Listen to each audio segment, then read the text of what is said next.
کہ کسی نے جا کر صادق آل محمد امام جعفر صادق علیہ الصلوۃ والسلام سے یہ سوال کیا کہ مولا منافق کی کوئی پہچان بتائیے۔ منافق کسے کہتے ہیں؟ جو اپنے آپ کو مومن ظاہر کرے، جس کی شکل صورت لباس بات چیت اس سے یہ لگے کہ یہ مومن ہے لیکن دل میں ایمان نہ ہو۔ راوی امام سے سوال کر رہا، اچھا یہ کتاب بچہ پڑھ رہا، میرا موضوع نہیں، میں تو صرف مثال دے رہا ہوں کہ بچے نے کتاب میں پڑھا کہ راوی نے امام سے پوچھا مولا مومن اور منافق کی پہچان، فرق، امتیاز کیا، کیسے پتا چلے کون مومن ہے کون منافق ہے؟ ایک ایسا سوال جس کا جواب ہر معصوم اپنے ماننے والے کو اس کی سمجھ کے مطابق دیا، حالات کے مطابق دیا۔ بہت سارے فرق ہیں لیکن اس حدیث میں یہ لکھا کہ معصوم نے یہ فرمایا جو شیطان کی اذان کو پورے شوق اور دلچسپی کے ساتھ سنے وہ منافق ہے۔ شیطان کی اذان، بھئی اللہ کی اذان تو ہم سنتے آئے، یہ شیطان کی اذان کب سے ہونے لگی؟ وہ حدیث یاد آ گئی، وہ حدیث کہ جب پروردگار حضرت آدم کو اس دنیا میں بھیجا تو کچھ خطروں سے آگاہ کیا۔ آدم دنیا میں جا رہے، اپنی اولاد کو بتا دینا شیطان ساتھ ساتھ آ رہا، اور شیطان کے پاس بھی کچھ چیزیں جن سے وہ تمہارے ماننے والوں کو بہکائے گا۔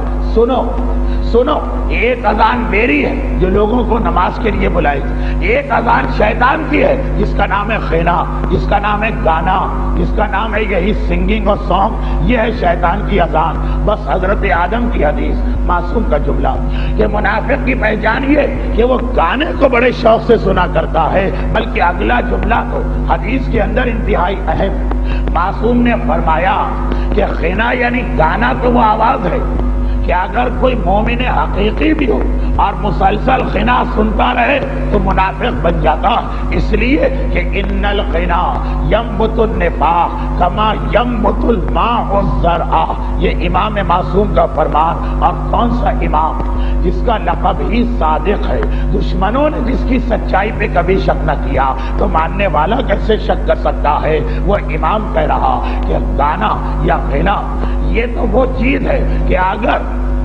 مسلسل اس کو سنا جائے تو گانا دلوں میں نفاق کو پیدا کرتا ہے، اور اس طرح سے پیدا کرتا ہے جیسے بارش ہوتی رہے، پانی پڑتا رہے تو زمین میں سے گھاس اگاتی ہے، زمین میں سے فصلیں پیدا ہونے لگتی ہیں۔ جس طرح پانی بظاہر بنجر زمین، بارش ہوتی رہی، پودے نے سر ابھارا، گھاس نظر آنے لگی، اسی طرح اگر انسان کے کان میں غنا کی آواز پہنچتی رہے، اگر منافق نہیں بھی ہے تو غنا کا کام ہے دل میں نفاق پیدا کرنا۔ غنا کی خاصیت یہ ہے مومن کو منافق بنا دینا۔ اب جو اس نے یہ سنا اور سنا کیا، کتاب میں خود پڑھا، امام معصوم کے حوالے سے پڑھا، گناہان کبیرہ شہید دست غیب شیرازی کی مشہور کتاب، اس میں بھی جا کے اس حدیث کا حوالہ ڈھونڈ لیجیے۔ اب وہ گھر میں آیا پریشان، اب بچہ تو بھائی نہ سمجھ تو بھائی، اسے پتا ہی نہیں کہ باپ اور ماں سے کیا کہا جاتا اور کیا نہیں کہا جاتا۔ اب گھر میں جو آیا تو باپ نے ایک مرتبہ بلایا، بیٹا ذرا جلدی آ، بہت ضروری کام، کب سے میں تجھے ڈھونڈ رہا تھا، کہاں بیٹھا، کیا ضروری کام؟ کہ بھائی آج شب جمعہ، چھٹی کی رات ہے، آج کی رات گزارنا، جلدی سے ویڈیو سینٹر پہ چلے جا اور جو سب سے زیادہ تازہ ترین اور لیٹسٹ ریلیز فلم ہے اس کو لے کے آ جا۔ فلم آ گئی، اب جب فلم شروع ہوئی تو گانے کی آواز، گھبرا کے اس نے باپ کو دیکھا، گھبرا کے اس نے ماں کو دیکھا، گستاخ اور بے ادب نظر آ رہا، سوال کرتا ابا اماں ہم لوگ مومن ہیں یا منافق ہیں؟ اب اتنا جو سننا تھا گویا کسی نے بارود کو آگ دکھا دی ہے۔ غیظ و غضب کے عالم میں باپ پیچھے مڑا، کیا کہہ رہا، کیسی گستاخی، ارے ہم نسلوں سے مومن ہیں، ہم پشتوں سے مومن ہیں، یہ تجھے کس نے سکھایا؟ کہا کہ مجھے امام نے سکھایا، امام نے سکھایا، امام کی حدیث میں پڑھ کے آ رہا، میرا آقا اور مولا کہہ رہا کہ گانا سننے والا منافق بن جاتا۔ اور آج کی رات جو شب جمعہ ہے، اب بتائیے 1000 میں سے کتنے باپ ہوں گے سر جھکا کے کہیں گے بیٹا تو نے صحیح کہا، اور کتنے باپ ہوں گے جو اس بچے کی اس طرح سے ٹھکائی کریں گے کہ آئندہ یہ کبھی حدیث کی کوئی کتاب نہ پڑھ لے پائے؟ ابو جہل و ابو لہب، ولید اور عتبہ، ان کے گھروں میں اسلام کے آنے سے جھگڑا ہوا سو ہوا، اس پر ہمیں تعجب نہیں۔ کیسے تعجب ہو جب آج مومن گھرانے میں، محب اہل بیت گھرانے میں، امام کا نام لینے والے گھرانے میں آج امام کی کوئی حدیث پڑھ دیجئے مومن برداشت نہیں کر پاتا ہے، وہاں جھگڑے شروع ہو جاتے ہیں۔ شوہر نے دین کی بات کی، بیوی ناراض ہو گئی، بیوی نے دین کی بات کی، شوہر ناراض ہو گیا۔ کتنے ہی گھروں میں جھگڑے۔ میں اکثر ایک واقعہ بیان کیا کرتا ہوں، 8 سال تو ہو گئے، نتیجہ نہیں نکلا۔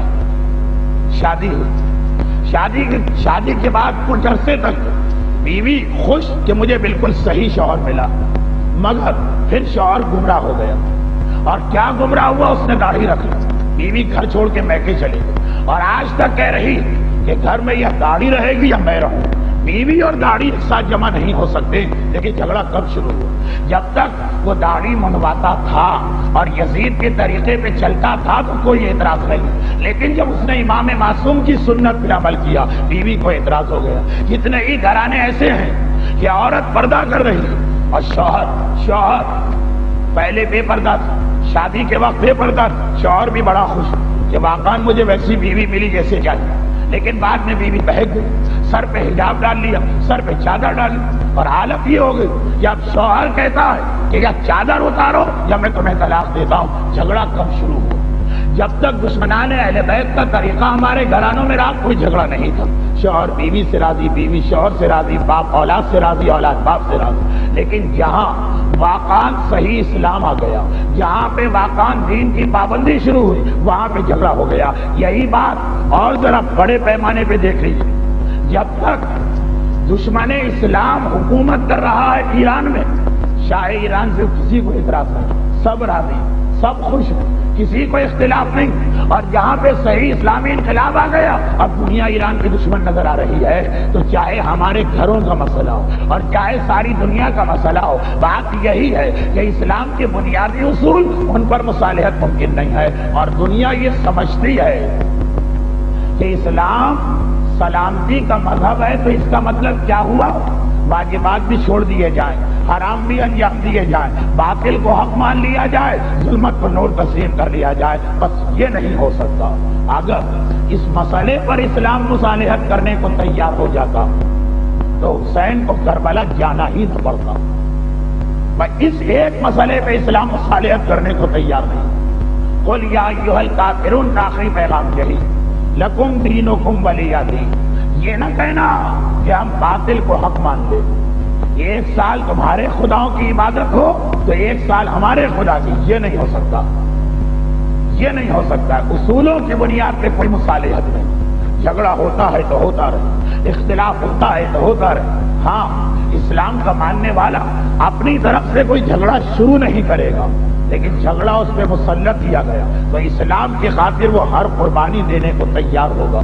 مدینہ چھوڑنا پڑے گا، راضی۔ حج کو عمرے سے بدلنا پڑے گا، راضی۔ کربلا کے جنگل میں آنا پڑے گا، راضی۔ بچوں کو 3 دن پیاس کی عالم میں دیکھنا پڑے گا، راضی۔ اپنے بچپنے کے دوستوں کے لاشیں اٹھانا پڑیں گے، راضی۔ اور تو اور اپنے جگر کے ٹکڑے قربان کرنا پڑیں گے، راضی۔ پیاسے گلے پہ قاتل کا خنجر چلے گا، راضی۔ خیمے جلائے جائیں گے، راضی۔ سیدانیوں کی چادریں رکھی جائیں گی، راضی۔ لیکن یہ کہا جائے کہ باطل کو حق مان لو اور اسلام ایسی سلامتی کا مذہب بنے، یہ نہیں ہو سکتا۔